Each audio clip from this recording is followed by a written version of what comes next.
Hello everyone.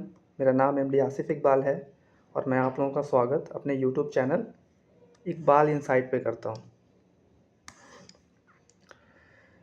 जैसा कि आप लोगों को मालूम है कि एसएससी जीडी 2026 का एग्ज़ाम 23 फरवरी से होने वाला है। तो आज से हम लोग के पास 20 डेज़ है और इस 20 डेज़ में हम लोग 15 से 20 मिनट का छोटा छोटा वीडियोस के जरिए रीजनिंग के इम्पॉर्टेंट टॉपिक को समझने का कोशिश करेंगे और उसमें आने वाले क्वेश्चन को कैसे सॉल्व करना है, कम टाइम लेना है और एक्यूरेसी के साथ कैसे सॉल्व करना है, इसको हम लोग बहुत अच्छे से सीखेंगे। और यकीन मानिए कि आप लोग इस वीडियो को देखने के बाद आप लोग बहुत कॉन्फिडेंस फील करेंगे। तो वीडियो में पहले आगे बढ़ने से पहले हमारे चैनल को सब्सक्राइब करें और बेल आइकन को क्लिक करें ताकि नोटिफिकेशन आपको सबसे पहले मिले।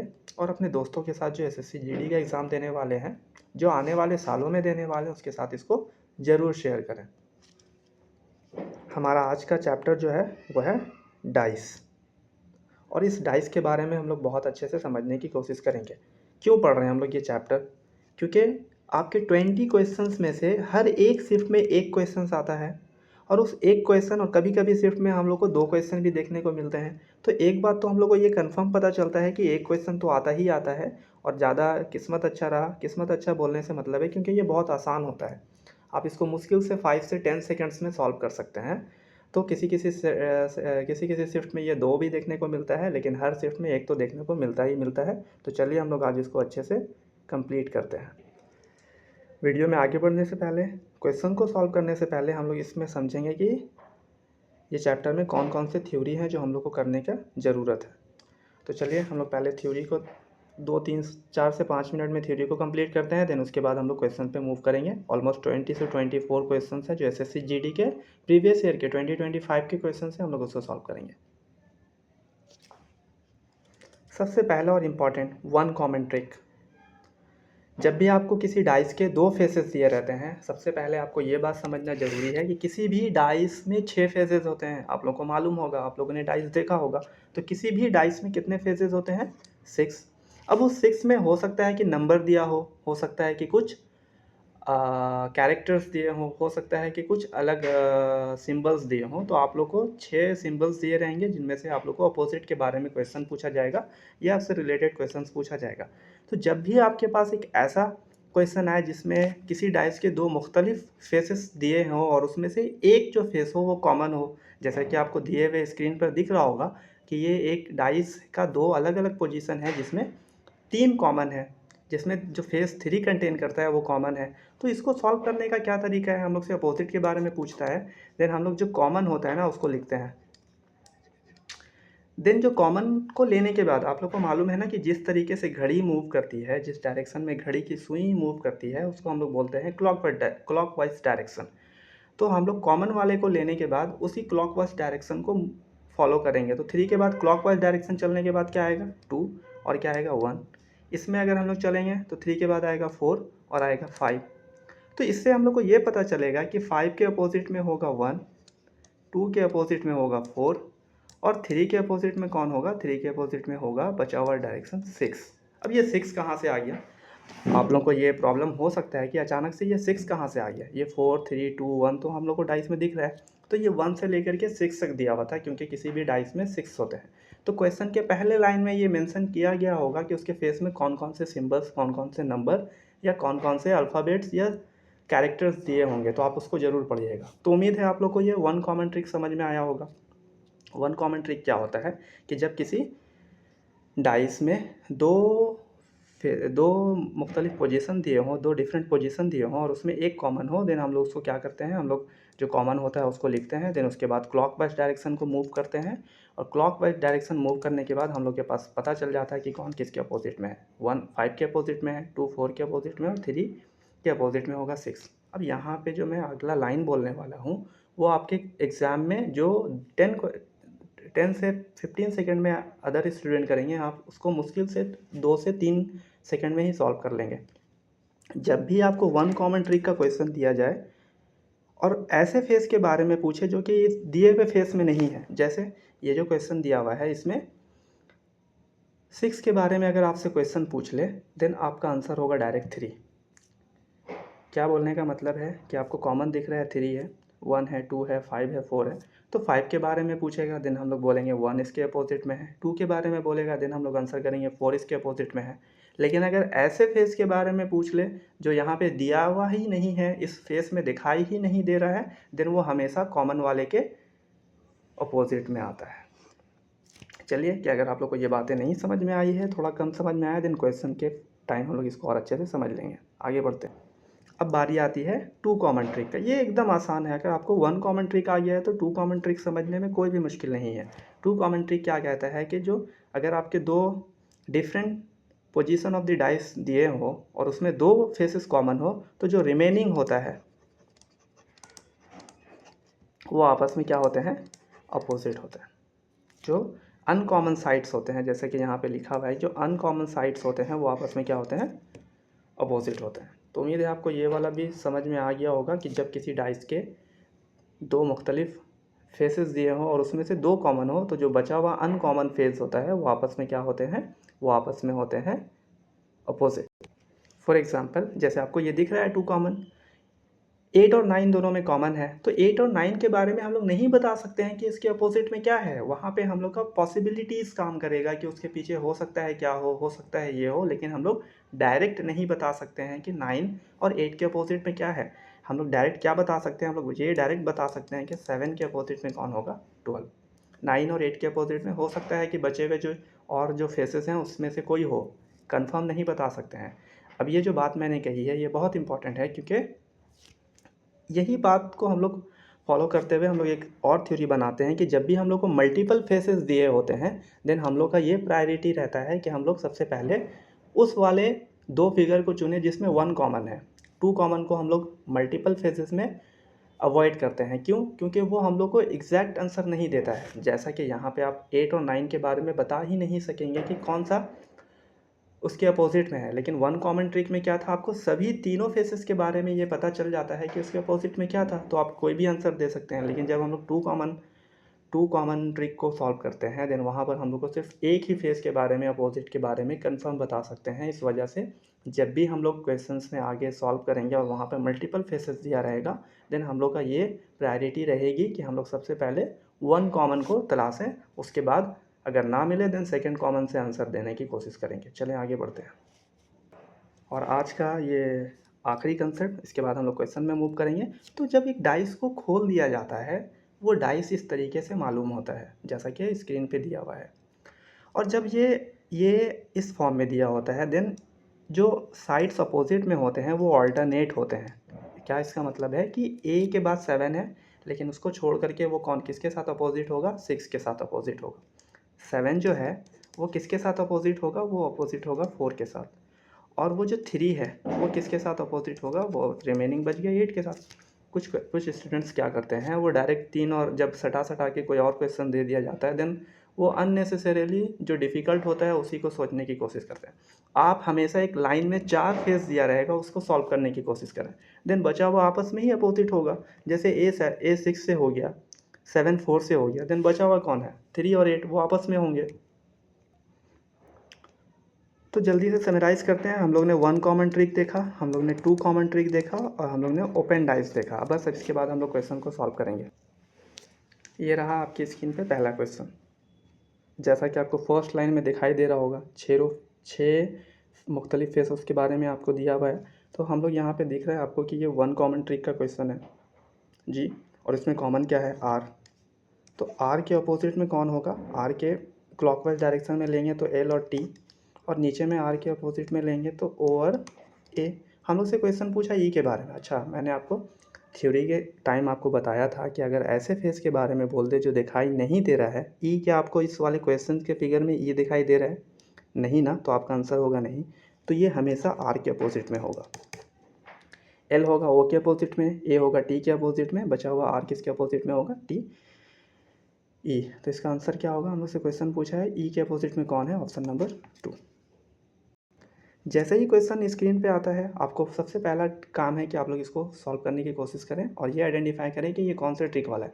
जैसा आपको दिख रहा है कि ओ के बारे में पूछा है, लास्ट लाइन आपको दिख रहा है ओ के बारे में पूछा है यहाँ पे, और ओ दिखता नहीं है, दिख नहीं रहा है इस गिवन फेस में।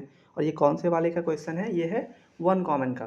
तो इसमें कॉमन कौन है, F, तो O किसके अपोजिट में होगा, डायरेक्ट हम लोग बोल सकते हैं, 1 सेकंड भी नहीं लगेगा। जैसे इसको पूरा सॉल्व कैसे करते हैं, इसको पूरा सॉल्व करेंगे, FAIFLV, तो A L के अपोजिट में है, I V के अपोजिट में है, तो F के अपोजिट में कौन होगा, F। लेकिन हम लोग वहाँ थ्योरी के टाइम देखे थे, तो उससे ये और भी आसान हो जाता है। कुछ क्वेश्चन में हो सकता है कि वहाँ पे इसकी चारों ऑप्शन नहीं दिखाई दें, लेकिन आपको आंसर करना है। आप ये ना देखिए कि वहाँ पे ऑप्शन में है या नहीं। जैसे यहाँ पे हम लोग फेस ए के बारे में पूछा है, आप लोग अगर क्वेश्चन पढ़ पा रहे हैं तो वहाँ फेस ए के बारे में पूछा है, और ए और ये 1 कॉमन ट्रिक है। अगर ये 1 कॉमन ट्रिक है तो ए किसके अपोजिट में होगा, ई के अपोजिट में होगा, तो इसका आंसर होगा ई। जैसे ही ये क्वेश्चन मेरे स्क्रीन पे आता है, एज ए स्टूडेंट मैं ये देखने की कोशिश करता हूँ कि पूछा किसके बारे में, पी के बारे में। क्या पी मुझे इस गिवन क्वेश्चंस के फेसेस में दिखाई दे रहा है, नहीं, और ये 1 कॉमन ट्रिक का क्वेश्चन है, देन ये मेरा आंसर होगा कि जो कॉमन है, जो कि यहाँ पर है ए, तो ए पी के अपोजिट में होगा, option number 3। Just it, with in 3 to 4 seconds आपको दिख रहा है कि ये 1 कॉमन ट्रिक है। अच्छा, आपसे किसके बारे में पूछा गया है, आपसे पूछा गया है ए के बारे में। तो अगर ए के बारे में आपसे पूछा गया है, देन हम लोग बोल सकते हैं कि वो ई के अपोजिट में होगा। अगर किसी स्टूडेंट को नहीं समझ में आया है तो ई इसके क्लॉकवाइज डायरेक्शन में लेंगे तो एल और टी, इसमें लेंगे तो ई, सी और यू, तो बच गया कौन, ए, और ए किस में होगा, तो इसका आंसर क्या होगा, ऑप्शन नंबर 3। चलिए अब स्पीड को हम लोग बढ़ाते हैं। 1 कॉमन ट्रिक नहीं, 1 कॉमन ट्रिक है ये, तो अगर ये 1 कॉमन ट्रिक है और ई के बारे में पूछा है तो वो डी के अपोजिट में होगा, वो डी के अपोजिट में होगा। सिंपल है, ऑप्शन नंबर 1।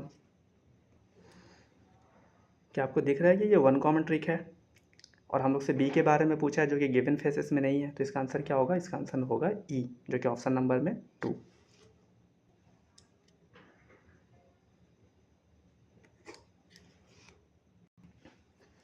अच्छा, ये पहला क्वेश्चन है जो 2 कॉमन ट्रिक पे क्वेश्चन पूछा गया है। तो 2 कॉमन में 10 और 12 कॉमन है, तो 11 के अपोजिट में कौन होगा, 8।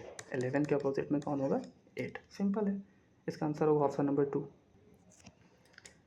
हम लोग से पूछा गया है डी के बारे में, जो कि इस वाले फेसेस में दिखाई ही नहीं दे रहा है, और अगर ये दिखाई नहीं दे रहा है और ये सिंगल कॉमन यानी 1 कॉमन ट्रिक का क्वेश्चन है, देन इसमें कॉमन है ई, तो इसका आंसर होगा कि डी किसके अपोजिट में होगा, ई के अपोजिट में होगा, जो कि ऑप्शन नंबर 4 में होगा, क्योंकि ये कटा हुआ है, तो इसका आंसर होगा ऑप्शन ई 4।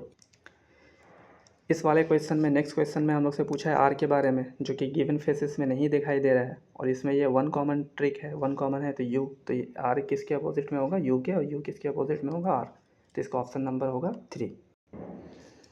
आपको दिख रहा है कि ये 1 कॉमन है, और क्वेश्चन में हम लोग को बोल रहा है which face is opposite to Q, तो अगर क्यू के बारे में पूछा है जो कि गिवन फेसेस में नहीं है, देन इसका आंसर होगा ए। अब हम लोग को पूरा ट्रिक लगाने की ज़रूरत भी नहीं है। This is how fast we can solve the question without using pen and paper. क्या आपको क्वेश्चन देखते ही ये दिमाग में क्लिक किया कि ये 2 कॉमन ट्रिक है जिसमें 9 और 8 कॉमन है, तो बच कौन सा गया, 7, और 7 और 12 आपस में क्या होंगे, कॉमन होंगे, तो इसका आंसर क्या होगा, ऑप्शन नंबर 4। चलिए ये क्वेश्चन आप लोग मुझे कमेंट सेक्शन में लिख करके बताएंगे ज़रूर से। आगे बढ़ते हैं, ये भी सेम क्वेश्चन है और आप लोग इसका आंसर मुझे कमेंट सेक्शन में ज़रूर बताएंगे।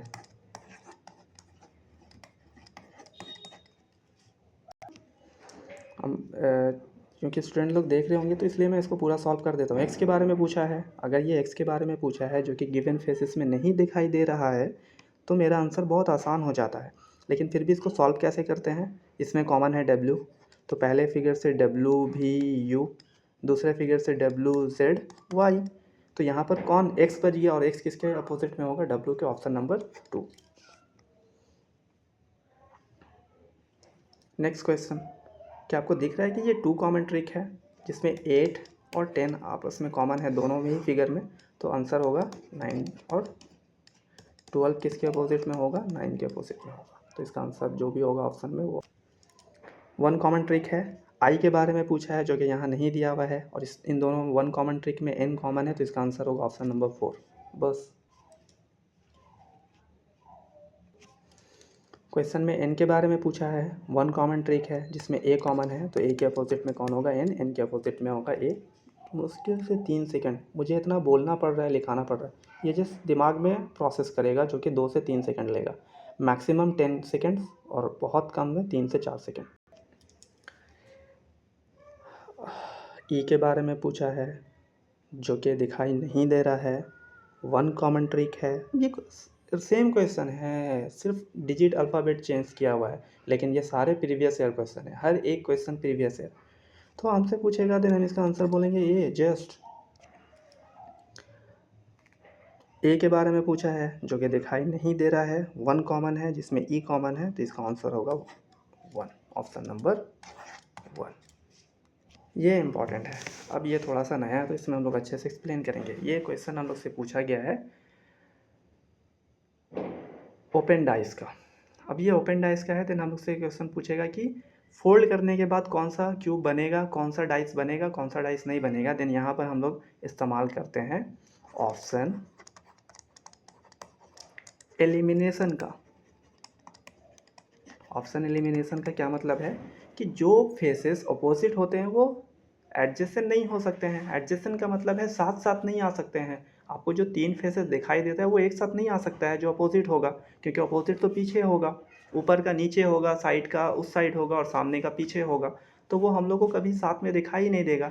तो यहाँ पर भी हम लोग का सॉल्व करने का तरीका वही है, हम लोग अपोजिट फाइंड करेंगे। हम लोग हमेशा एक वर्टिकल लाइन, जैसे ये आपको दिख रहा है ना 1 से लेकर के 4, तो हम लोग उसको सॉल्व करेंगे। 1 है तो 1 के अपोजिट में होगा 6, 2 है तो 2 के अपोजिट में होगा 5, तो बच गया कौन? 3 और 4। अब अगर इसको हम लोग देखेंगे, जैसे पहला ऑप्शन देखते हैं, 2 और 5 शायद दिखाई दे रहा है, जबकि यहाँ पर क्या है, ये यहाँ पर ये अपोजिट में है, तो ये 1 बन ही नहीं सकता है। क्यों? क्योंकि अपोजिट में फेस में आने वाले साथ में नहीं आ सकते हैं बस। तो ऐसे करके ऑप्शन हम लोग एलिमिनेट करेंगे और अपने आंसर तक पहुँच जाएंगे।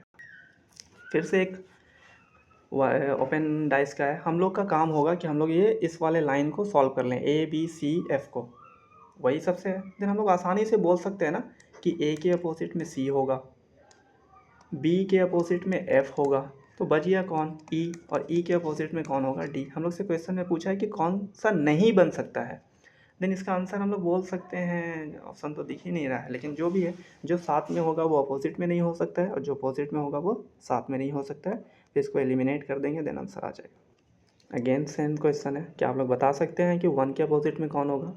जी बहुत अच्छा, 1 के अपोजिट में होगा 6। क्या आप लोग बोल सकते हैं कि 2 के अपोजिट में कौन होगा? 5, तो 3 के अपोजिट में कौन होगा? 4। अब इसके अकॉर्डिंग हम लोग क्वेश्चन दे देंगे आंसर। अगेन से फिर वही क्वेश्चन है, ये रिपीटेड क्वेश्चन है, ये एसएससी जीडी के सारे सेट्स में से हम और भी छोड़ दिए, क्या ही ला दें, तो बस अब वन कॉमन ट्रिक है। ए के बारे में पूछा है, जेड इसका आंसर होगा ऑप्शन नंबर 4। इतना ही आसान है ये, क्या मैं समझा पाया आप लोगों को? एक लास्ट क्वेश्चन, और ये बहुत, मैंने एसएससी जीडी का नहीं है, लेकिन ये सीजीएल का है, और मैंने सीजीएल का इसलिए लाया है ताकि ये वाला क्वेश्चन आप लोगों को दिखा सकूँ। हम लोग से क्वेश्चन पूछा है कि लास्ट का जो क्यूब है, which number will appear at the bottom face in the last cube. Last cube के बॉटम पे, तो लास्ट क्यूब है ये वाला 4, जिस पे 4 1 5 है, और उसके यहाँ पे क्या पाया जाएगा वो हम लोग से पूछा है। जैसा कि मैंने अब थ्योरी के शुरू में आपको बोला था कि हम लोग हमेशा फाइंड करने का कोशिश करेंगे वन कॉमन ट्रिक, क्योंकि वन कॉमन ट्रिक से आसानी से पता चल जाता है, सब के बारे में पता चल जाता है। तो अगर वन कॉमन ट्रिक हम लोग फाइंड करने की कोशिश करेंगे, देन वो हम लोग को सेकेंड और थर्ड में मिलेगा। सेकेंड और थर्ड में सिर्फ 4 कॉमन है, तो हम लोग 4 को लेंगे, 4 3 2, यहाँ पे लेंगे तो 4 5 1, तो 1 अगर 2 के अपोजिट में है, 3 अगर 5 के अपोजिट में है, तो 4 के अपोजिट में कौन होगा? 6, तो इसका आंसर होगा ऑप्शन नंबर 3। उम्मीद है आप लोगों को ये लेक्चर हेल्पफुल और आसान और सादा लगा होगा, और आप लोग अब थोड़ा कॉन्फिडेंस फील कर पा रहे होंगे। इसी तरीके से हम लोग डेली एक टॉपिक को कवर करेंगे, जिससे हम लोग का सिर्फ ये टारगेट नहीं रहेगा कि 15 से 20 मिनट हम लोग यहाँ पर आएँ और कुछ भी आसान क्वेश्चन, आसान तो नहीं, ये प्रीवियस ईयर के क्वेश्चन है। हम लोग का ये टारगेट रहेगा कि हम लोग 20 से 25 मिनट के अंदर में एक ऐसा चीज़ पढ़ें जिससे हम लोग के 20 क्वेश्चन आने वाले हैं ना, डेली 1 से 2 क्वेश्चन हम लोग को मिल जाए। जैसा कि आज हमने जो टॉपिक कंप्लीट किया है उसमें से आपको एक क्वेश्चन डेफिनेटली मिलेगा।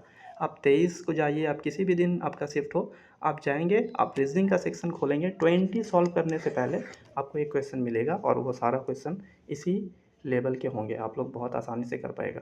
आप लोग अपने तैयारी में लगे रहें, ज़रा भी कट ऑफ वगैरह का मार्क्स और कितना एक्सपेक्टेड कट ऑफ रहेगा, ये सब सारा चीज़ देखना बंद करें। आपका अभी टाइम सिर्फ और सिर्फ पढ़ाई पे लगना चाहिए। मुझे उम्मीद है कि आप लोग को ये वीडियो पसंद आया होगा।